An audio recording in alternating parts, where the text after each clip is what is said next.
णमोजिणाणम् उस्हादी चिणवराणाम् णमियूण्या वड्यमाणजिणाहम् धम्म दंसन वेणाणम् बुच्छामि पायेवागरणम् बुच्छामि पायेवागरणम्। हम सभी लोग प्राकृत व्याकरण सिद्धहस्त शब्दानुशासन का अध्ययन कर रहे हैं, जिसमें हमने पूर्व की कक्षाओं में 7 सूत्रों को उनके उदाहरणों सहित सिद्धि करना सीख लिया था। अभी 7वां सूत्र थोड़ा सा और शेष बचा था। जो शब्द हमने बोर्ड पर लिख रखे हैं उन उदाहरणों को आप देखेंगे। नखोल लेखने, इसका हमने प्राकृत बना लिया था नहुल लिहणे, है ना। इसमें एक शब्द और जुड़ा हुआ है आवंधन, आवधंत्या। नखोल लेखने में आवधंत्य, ये शब्द भी 2 जुड़े हुए हैं। जो 7वें नंबर का सूत्र है वो सूत्र क्या कहता है? ए दो ते स्वरे, अर्थात ए और ओ स्वर आने पर संधि नहीं होती है।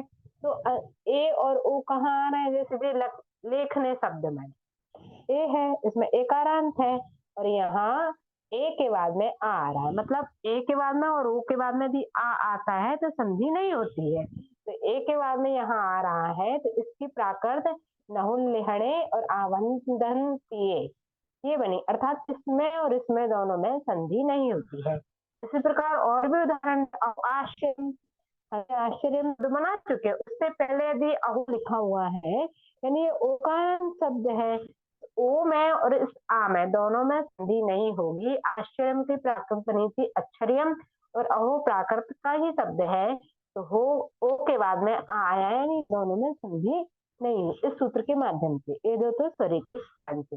फिर एक और उदाहरण दिया, आलक्ष्याम है इदानीम।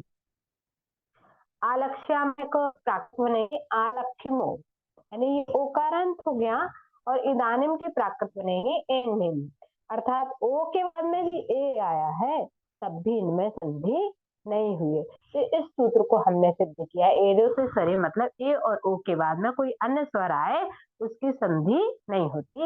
ऐसा इस सूत्र के माध्यम से आचार्य हेमचंद सूरी ने समझाया। आगे अब हम 8वें नंबर का सूत्र प्रारंभ करते हैं। जो 8वें नंबर का सूत्र कुछ विशेष है।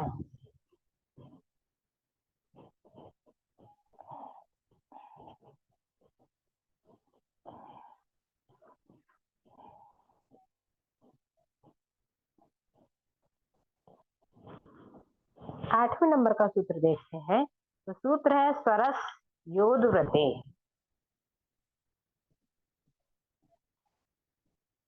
स्वरस योद वृत्ते, वृत्ते।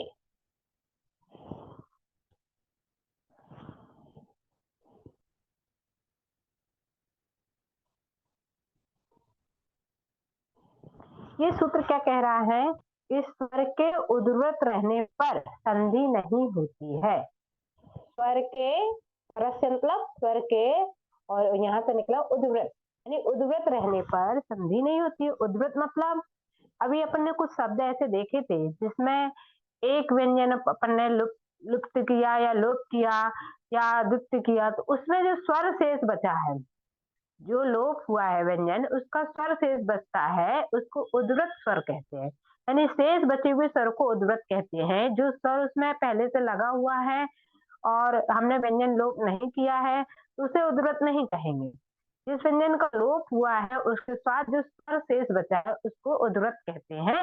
ये आप लिख भी सकते हैं कि उद्वृत स्वर किसे कहते हैं, यानी जो किसी व्यंजन के लुप्त होने पर जो स्वर शेष बचता है उसको उद्वृत स्वर कहते हैं। और यहाँ ये सूत्र कह रहा है कि उद्वृत स्वर की संधि नहीं होती, अभी संधि का ही प्रकरण चल रहा है, तो इसलिए जो ऊपर के सूत्र में कह के आ रहे हैं संधि नहीं होती, वही वाले सूत्र बता रहे हैं। तो 8वें नंबर के सूत्र में भी यही कह रहे हैं कि उद्वृत स्वर की संधि नहीं होती, यानी जो स्वर शेष बचता है उसकी संधि आपस में नहीं होगी। अब इसके हम कुछ उदाहरण देखते हैं। हाँ, लेकिन ये विकल्प से है, क्योंकि कहीं कहीं किसी किसी शब्द में संधि हो भी जाती है, तो वो भी उदाहरण देखेंगे जिसमें होती है। और कहीं कहीं किसी शब्द में निश्चित रूप से होती ही है। तीन विकल्प हैं इसमें। एक तो संधि नहीं होती, दूसरी उर्वरक स्वर की, दूसरा विकल्प है कि उर्वरक स्वर की कहीं कहीं संधि हो जाती है विकल्प से, यानी दोनों प्रकार के शब्द बनेंगे, संधि सहित वाला भी, संधि रहित वाला भी। और एक तीसरे प्रकार के शब्द हैं जिसमें स्पेशलिटी ये है कि निश्चित रूप से संधि होती ही होती है। तो इन सभी शब्दों को हम यहाँ उदाहरण से समझेंगे। उदाहरण देखते हैं। सबसे पहला उदाहरण हम लिख रहे हैं गंधपुटिम।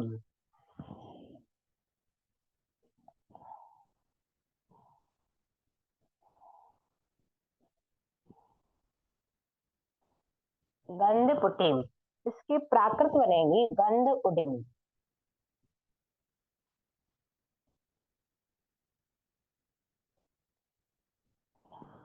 ठीक है, अब देखिए इसमें जो गंधपुटिम शब्द में, ये पूरा एक ही शब्द है, डैश नहीं लगाना है इसमें। तो गंधपुटिम में अंत में जो माँ लगा हुआ है, अभी तक तो हम जो सूत्र लगाते थे कल तक 3y25 नंबर का, उसमें नपुंसक लिंग का सी प्रत्यय लगाते थे, है ना, अकारांत में नपुंसक लिंग का सी प्रत्यय।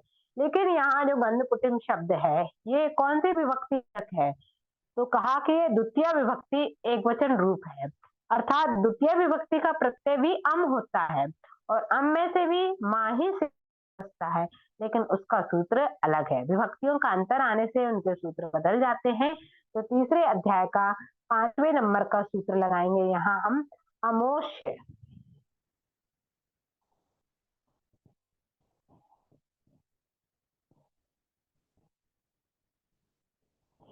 अमोष्य, अमोष्य सूत्र का कहना है कि अम प्रत्यय के स्थान पर माँ प्रत्यय की प्राप्ति, अर्थात जो गंधपुटी शब्द में अम लगा है उसमें माँ प्रत्यय की प्राप्ति, किससे? द्वितीय विभक्ति से, क्योंकि द्वितीय विभक्ति का प्रत्यय अम होता है, उसमें अम से माँ की प्राप्ति।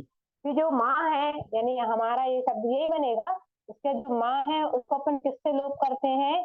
एक वाय 23 यानी मोनस्वाराह सूत्र से माँ का अनुस्वार बना देते हैं। तो यहाँ बनाएंगे गंध पुटीम, गंध पुटीम। ठीक है, अब यहाँ जो दीर्घ ई है इसको ह्रस्व करना है, क्योंकि द्वितीय विभक्ति में जब भी अम प्रत्यय जुड़ता है तो दीर्घ ई नहीं लगेगा, ह्रस्व ई में ही अनुस्वार लगता है। अम प्रत्यय ह्रस्व में ही लगता है, अर्थात यहाँ मतलब दीर्घ आ में भी नहीं लगेगा, द्वितीय विभक्ति ह्रस्व आ में लगेगा अनुस्वार, या ह्रस्व ई में, ह्रस्व उ में। तो यहाँ जो पुटी शब्द में ई स्वर है, वो इसको दीर्घ को ह्रस्व करने के लिए सूत्र लगाएंगे ह्रस्वोमी। तीन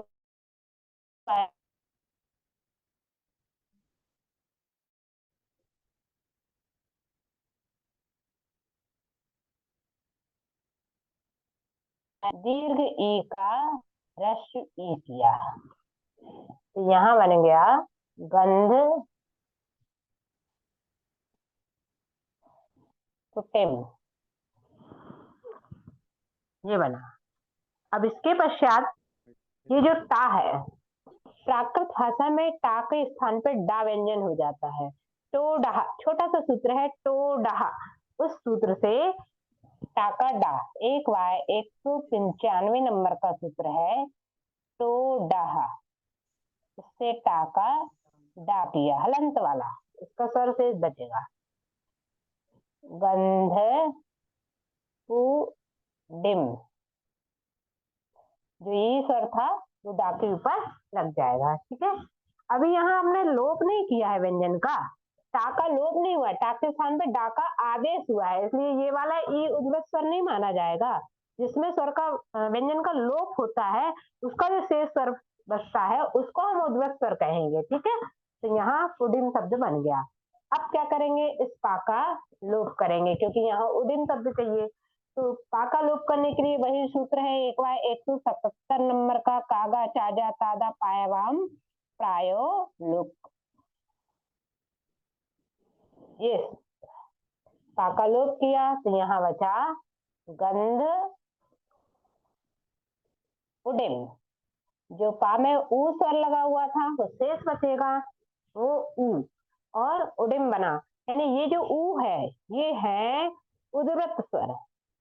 तो उदृत स्वर में क्या होगा, संधि नहीं होती इस सूत्र के अनुसार। 1/8 के अनुसार इसमें संधि नहीं होती। यदि संधि करेंगे तो ये क्या बन जाएगा, ऊ का इसमें मात्रा लग जाएगी। इस धा व्यंजन में ऊ स्वर यदि जुड़ेगा तो मात्रा बन जाएगी, लेकिन यहाँ संधि नहीं होती। किस सूत्र से, तो 1/8 का प्रयोग करके हमने कहा संधि नहीं होती, इसलिए ऐसा ही शब्द रहेगा गंध उडिम।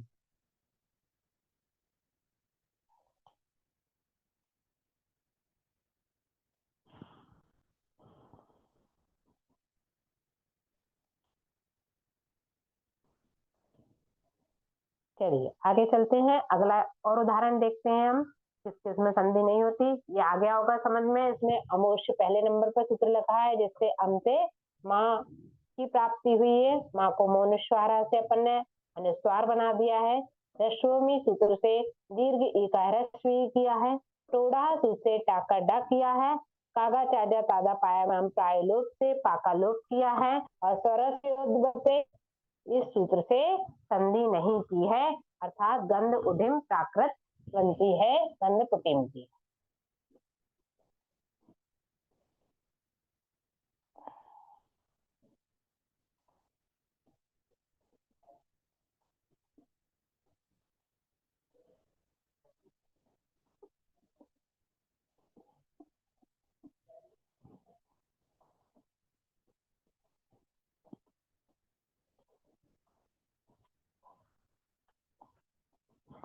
अगला उदाहरण, निशाचरः।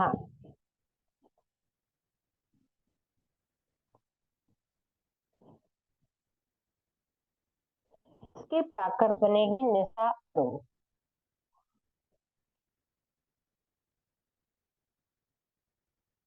या निशी अरो, दो रूप है।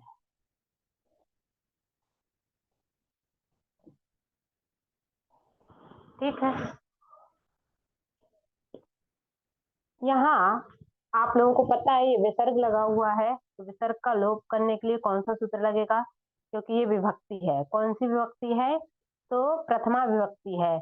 और ये शब्द पुल्लिंग का है, अर्थात अकारांत पुल्लिंग प्रथमा एक वचन, इसमें विभक्ति लगी हुई है। तो इसको हटाने के लिए सूत्र है अतः सेरडो। तीसरे अध्याय का दूसरे नंबर का सूत्र है, कई बार प्रयोग कर चुके हैं अपन। तो इस सूत्र से विसर्ग क्या हुआ, अकारांत पुल्लिंग का, अकारांत पुल्लिंग सी प्रत्यय की प्राप्ति हुई। क्या हुआ उसका, ओ। तो यहाँ बना निशाचरो। ठीक है, अब आप देख रहे हैं इसमें क्या अपन को चलना, चाह लोप करना है। कौन से सूत्र से भाई, 1/177 नंबर का सूत्र, तागा चाजा तादा पायावाम प्रायो लोप। 1/177 नंबर सूत्र से चा का लोप किया, तो इसमें आ स्वर शेष बचेगा, निशा अरो। फिर ईशा का शशोशाह 260 पहले अध्याय का 260 नंबर का सूत्र है। इससे इसको तालव्य सा को दंती सा बना देंगे, तो ये बन गया निशा अरो। पहला रूप हमें प्राप्त हो गया है। यहाँ आप देखें, इस शा में और इस आ में संधि नहीं हुई है, तो कौन से सूत्र से, 1/8 से संधि नहीं, यहाँ लिखना होगा। मतलब ये जो आ है और ये सा है, इस दोनों में संधि, सा में भी आ है, दोनों स्वरों में संधि नहीं हुई है। कौन सूत्र से, सरस्योद वृत्ते सूत्र से इसमें संधि नहीं हुई है। और यदि संधि कर देते तो ये आ इसमें मिल जाता, तो निसारो अलग ही शब्द बन जाता, इसलिए इसमें संधि नहीं हुई है। और दूसरा रूप बनाने के लिए इस आ स्वर के स्थान पे हमको चाहिए ई। तो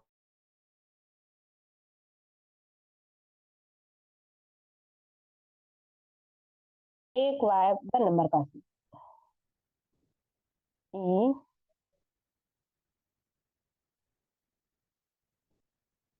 ई सदादौ वा दीर्घ आका ई हो जाता है इस सूत्र से। यहाँ निसी अरो ये सूत्र ये शब्द बना निसी अरो अर्थात दो रूप प्राप्त हो गए, एक निशारो और एक निसीअरो। यहाँ निशारो पहला रूप था और निसीअरो दूसरा रूप था। दोनों में संधियां नहीं हुई है एक बार हाथ से, इसलिए दोनों के उद्गत स्वर वैसे के वैसे ही रखे हुए हैं।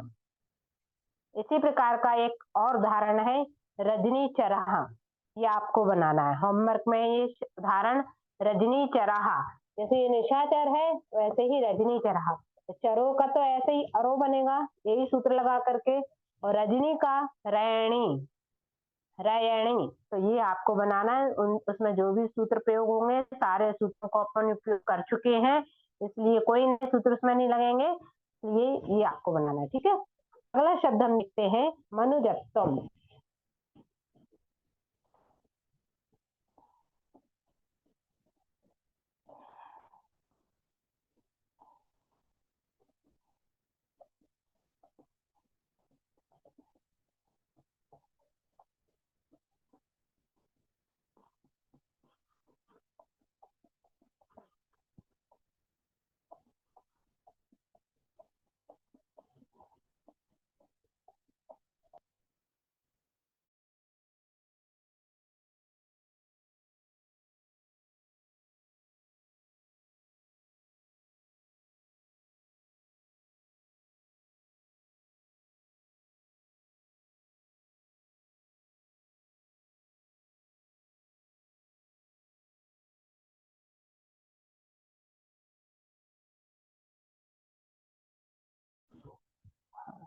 मनुजत्तम उसकी प्राकृत बनेगी मणु अत्तम। यहाँ मनुज शब्द में कम प्रत्यय लगा हुआ है। ये कम प्रत्यय में भी अंतिम में माँ है, अर्थात ये विभक्ति लगी हुई है। तो इसको अपन वही 3/25 नंबर के सूत्र से अम की प्राप्ति करेंगे। अम में से माँ व्यंजन की प्राप्ति करेंगे और फिर मोनुस्वार सूत्र से माँ का अनुस्वार कर देंगे। तो 3/25 नंबर का सूत्र, इस सूत्र से नपुंसक सी प्रत्यय नपुंसक लिंग का सी प्रत्यय प्राप्त किया, यानी माँ। और फिर 1/23 नंबर के सूत्र से माँ का अनुस्वार कर दिया। यहाँ बना मनुजत्वम, ये बना।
यहाँ दूसरे अध्याय का 79वां नंबर का सूत्र है।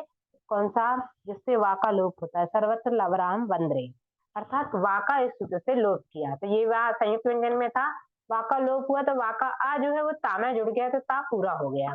फिर जो शेष बचता है उसको वृत्त करते हैं। यहाँ व्यंजन शेष बच रहा है, स्वर शेष नहीं बच रहा, इसलिए ये उद्वृत्त स्वर नहीं कहलाएगा, न उद्वृत्त व्यंजन कहेंगे उसको अपन। जो व्यंजन शेष बचता है उसको द्वित्व होता है। तो 2/89 मतलब अनादौ शेषा देशो द्वितीयम, इस सूत्र से ता को द्वित्व किया। तो ये अनुजत्तम शब्द निर्मित हुआ। अब जा का लोप करेंगे तो 177 नंबर का सूत्र कागा चाजा तादा पायावाम प्राय लोप से जा का लोप किया।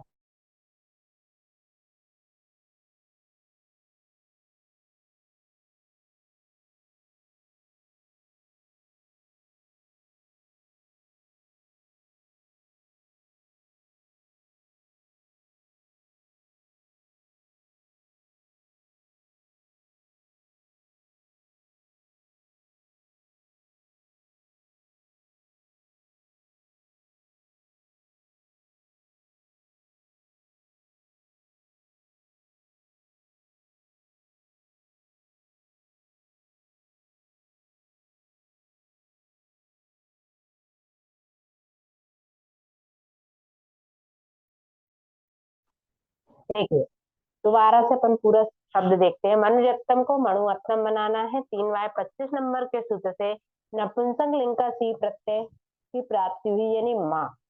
1y23 मतलब मोनुस्वारा सूत्र से इस माँ व्यंजन का अनुस्वार किया। से सर्वत्र अवराम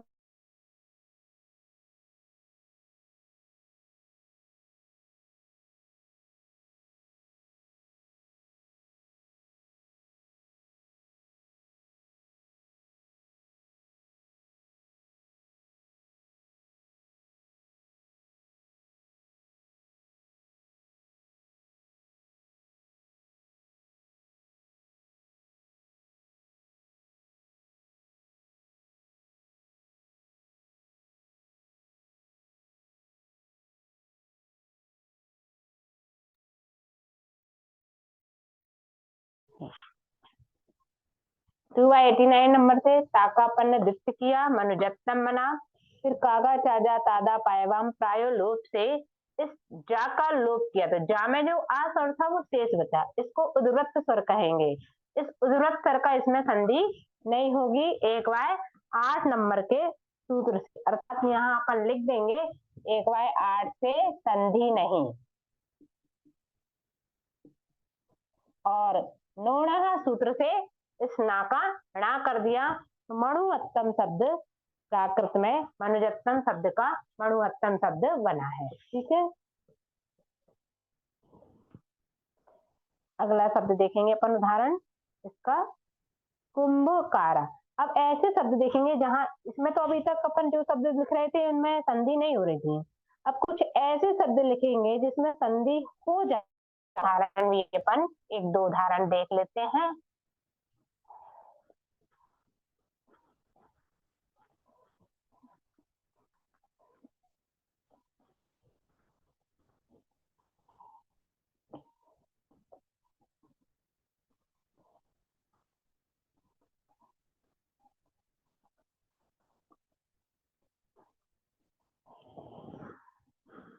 उदाहरण है कुंभकारा।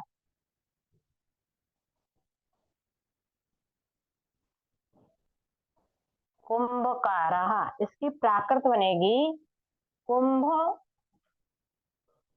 आरो या कुंभारो।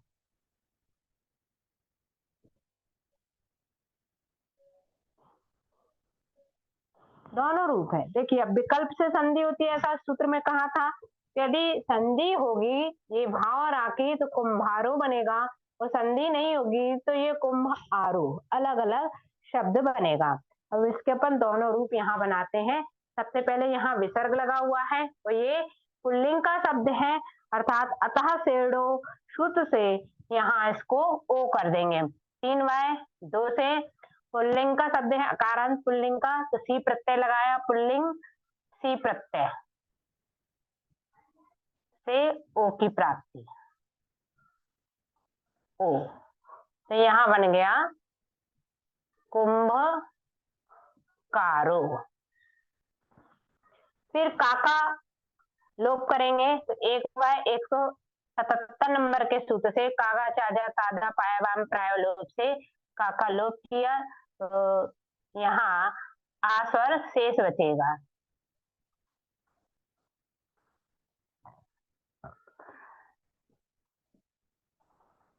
अब अंदर जो माँ है, जो संयुक्त अक्षर है, इस माँ का भी लोप करना है, तो अभी अपन ने मोनुस्वार सूत्र जाना ही है, जिसके माध्यम से जो माँ होता है हलंत वाला, उसका लोप हो जाता है, तो बीच में भी लगाया जा सकता है मोनुस्वारा, तो इससे माँ का अनुस्वार कर दिया।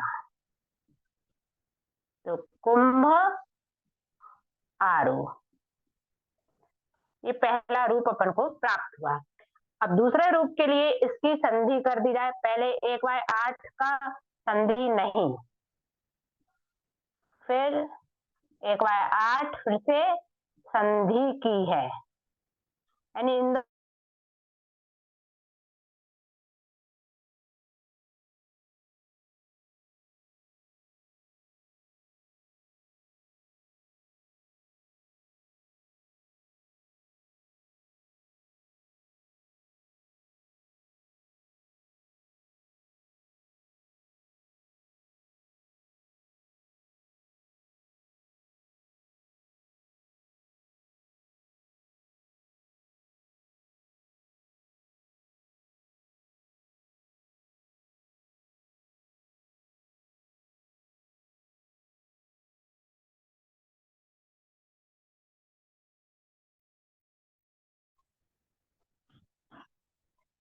कुंभकार शब्द का कुंभ आरो कुंभारो रूप बना है, तो सबसे पहले पुल्लिंग सी प्रत्यय से ओ लगाया तो कुंभकारो बना, काका लोप किया तो कुंभ आरो प्राप्त हुआ, माँ का मोनुस्वार से माँ का अनुस्वार कर दिया तो ये अनुस्वार प्राप्त हो गया।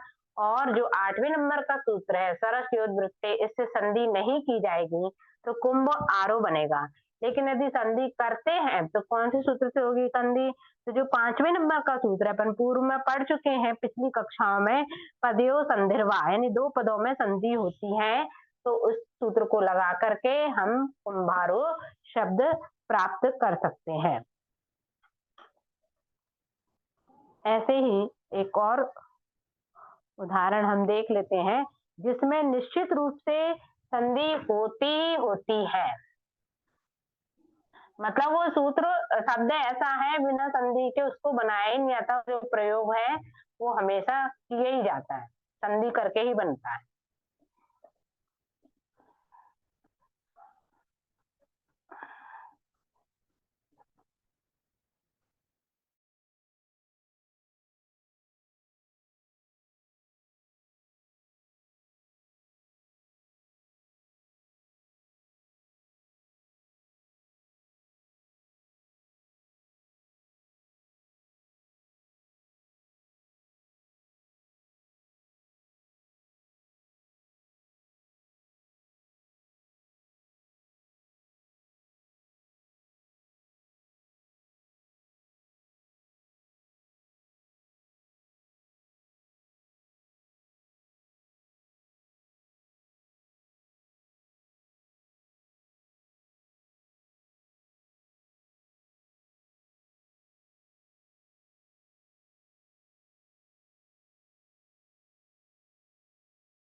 वाहन,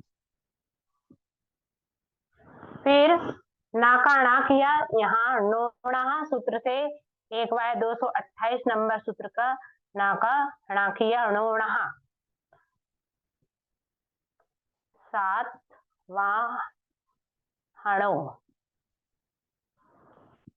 वा का लोप करेंगे वही कागा चाजा तादा पायावाम प्राय लोप सूत्र से,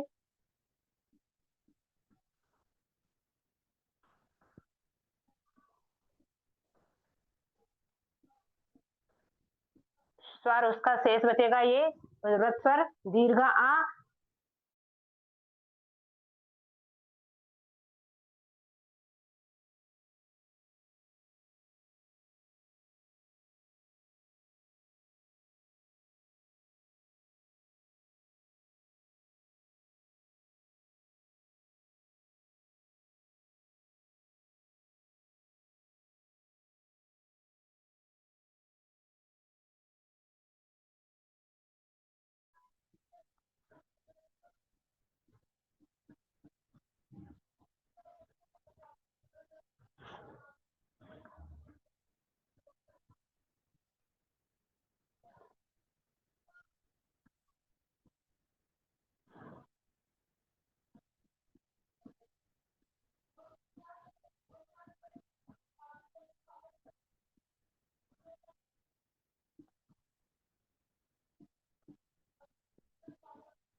संधिर्वा, तो दोनों का संधि कर दी, यानी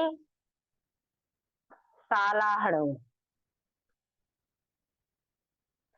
यहाँ 1/5 सूत्र को ना भी लगाएं तब भी चलेगा, क्योंकि 1/8 से ही हमेशा इसमें संधि होती ही है, ये इसका उदाहरण है। यानी संधि नहीं की तब तो ये रूप बनाया, संधि करने से ये बनाया नहीं।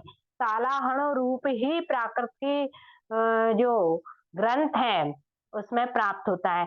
यहाँ जो भी निष्पत्ति अपन को प्राप्त होती है, मतलब सिद्धि करके अपन शब्द को लिखते हैं, तो वही शब्द यहाँ उपयोग किया जाता है जिनको अपन ने ग्रंथों में पाया है। यानी शातवाहन एक राजा का नाम था, राजा सातवाहन, तो उसका प्राकृत सालाहणो, अर्थात सालाहन नाम ही प्राकृत में प्राप्त होता है, साल आहणो नहीं होता। अर्थात बन सकता है ये रूप।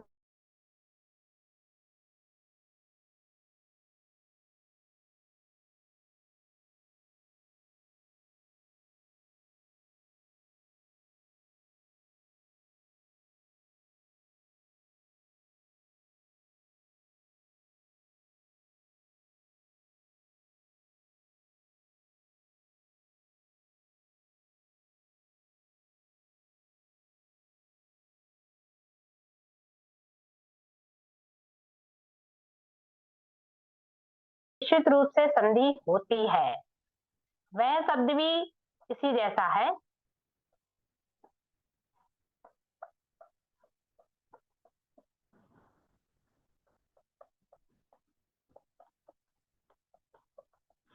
शब्द है चक्रवाकः।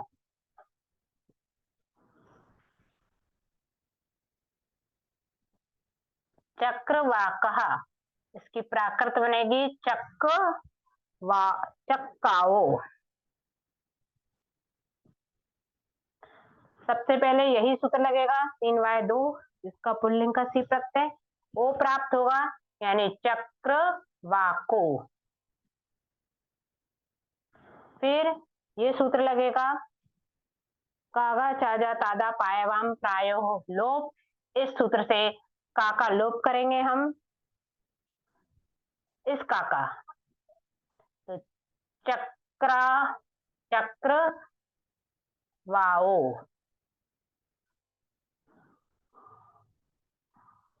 ये बना।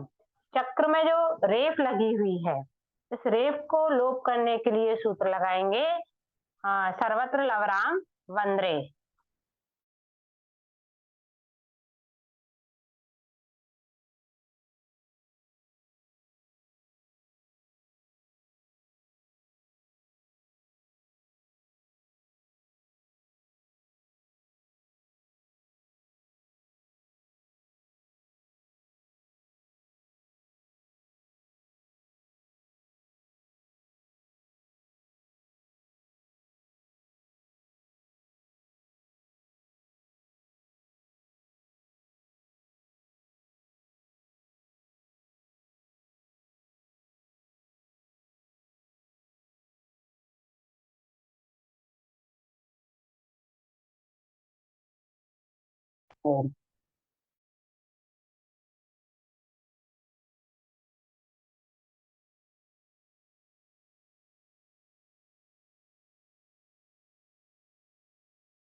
सालाहणों और चक्रवाव शब्द में हमेशा संधि होती ही है, ये इस सूत्र का अपवाद है।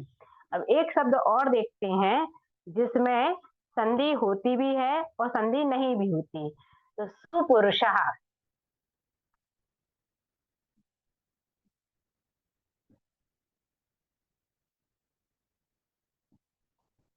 सुपुरुषः, पुरुषः,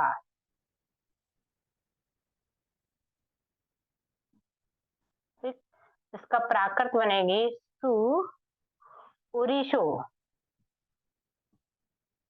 या सु पुरुषो।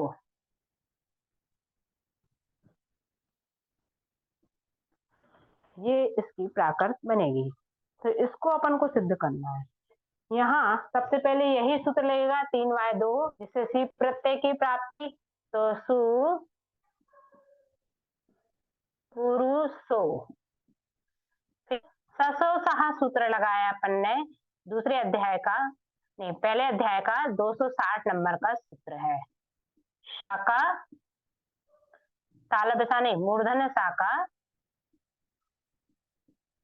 दंतिसा।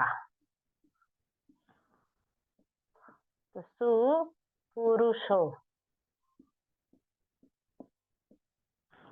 फिर अगला सूत्र है जो इसमें लगेगा पुरुषे रो। पहले अध्याय का 111 नंबर का सूत्र है पुरुषे रो।